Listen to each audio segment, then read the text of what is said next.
พอแล้วนะอยู่ก็เหมือนเศษคนสิ้นวิญญาณคิดจะฆ่าก็ฆ่าให้ดับสูญเจ้าตัดหักยังบอกขับยังกับหวนเที่ยวลามลวนหาล้อบ่อาดูคนอื่นคิดราณีให้อบอุ่นเจ้ากับวุ่นสีกหน้าข้าให้อายเมื่อข้าวลงข้าวงหาเจ้าอยู่ให้เป็นผู้วางแผนดับหักสลายเจ้าเป็นหญิงที่สามน้ำใจง่ายเจ้าหลายใจหักบ่ได้หักบ่ลงแม้นจะจนสุดใจก็จะทนบ่หักคนใจง่ายให้ไหลลงจะทนซ้ำบาปกรรมอยู่นำส่งทราบแล้วจงหลีกไปอย่าตามมา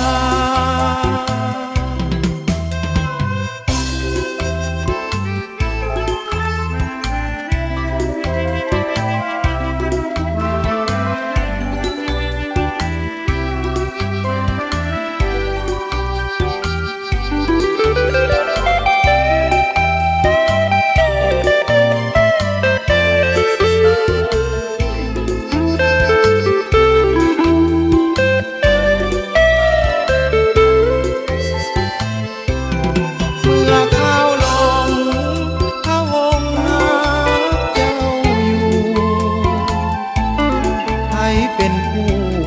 วางแผนดับหักสลายเจ้าเป็นหญิงที่สามน้ำใจง่ายเจ้าหลายใจหักบ่ได้หักบ่ลงแม้นจะจนสุดใจก็จะทนบ่หักคนใจง่ายให้ไหลลงจะทนซ้ำบาปกรรมอยู่นำส่งทราบแล้วจงหลีกไปอย่าตามมา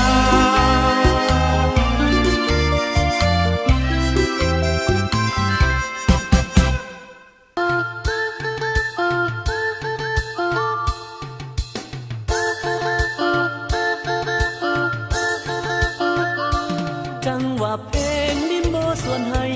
เอาขึ้นใจออกมาเต้นลำหนุ่มหรือแก่เต้นได้ทั้งนั้นบ่แบ่งปันเพศไว้ดอกนาอย่านั่งเงาเศร้าซึ้งกันเลยใครบ่เคยก็ลองออกมาเต้นลำกันเบิกบานดีกว่ามวนแท่นาลิมโบยกให้เสียงดนตรีประสานเสียงเพลงรวมบรรเลงกังวานเปิดใจลิมโบร็อกจะพาเฮาให้เพลิดเพลินใจหายความง่วงเหงา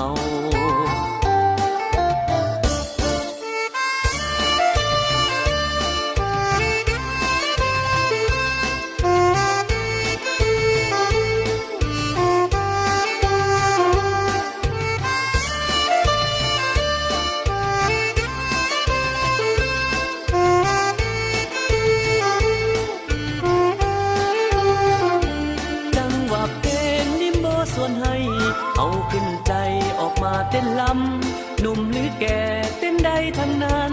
บ่แบ่งปันเพศไว้ดอกนาอย่านั่งเงาเศร้าซึ้งกันเลยใคร